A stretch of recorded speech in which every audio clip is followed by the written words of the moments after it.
Welcome back to our podcast, everyone. Today, we're diving deep into the implications of the global security landscape and the significance of the Munich Security Conference. This event isn't just about analyzing geopolitical climates. It's about actively shaping the future of our transatlantic relationships. Our mission? To defend our values and interests in an increasingly interconnected world. Wow, that's really inspiring. So, when you say we have to shape the geopolitical landscape, are we trying to establish a new playbook for international relations? It's kind of like rewriting the rules of a game, right? Absolutely.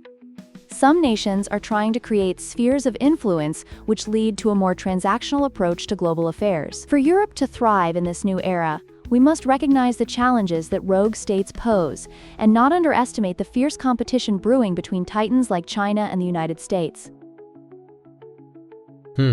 That's a bit intimidating. So when you mention rogue states, can you share a real-world example? I'm trying to picture how this affects ordinary folks in a small American town. Great question. Picture this. A small-town manufacturer relies on global supply chains for its products. If geopolitical tensions escalate, such as instability in Eastern Europe, it can directly impact their production costs, leading to job losses and increased prices for consumers. It's a classic domino effect.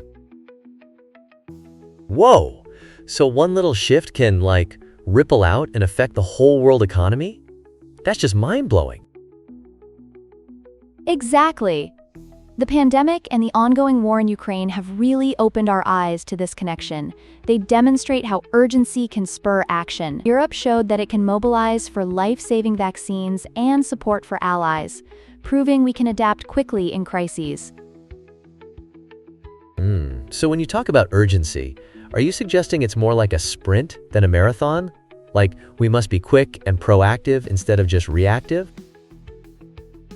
Exactly.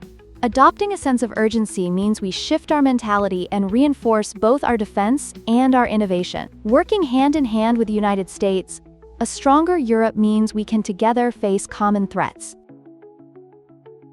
Okay. And you mentioned trade wars earlier.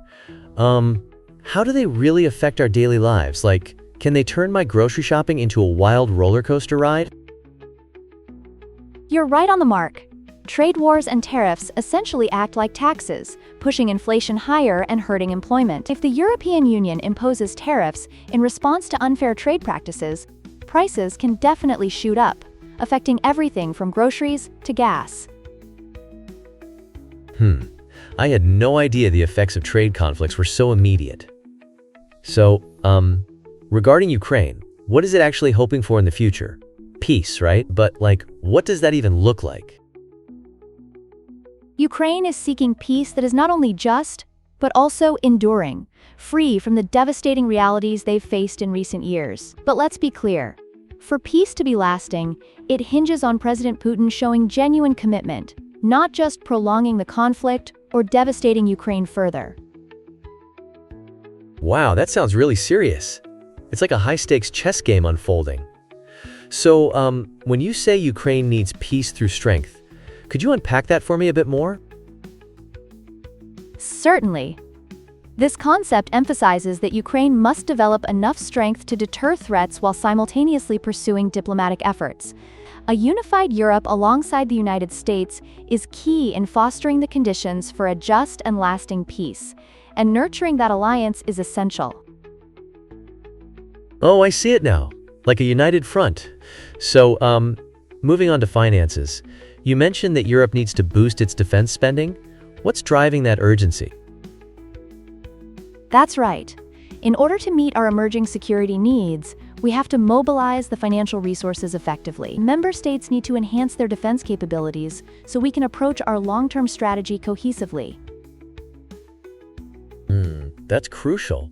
So, you were also talking about supporting Ukraine's EU accession. Does that make them feel more included, or is it more of a tactical move? It's actually both.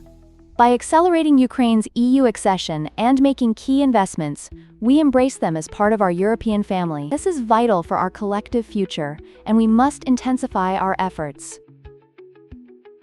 Wow, it's like a win-win.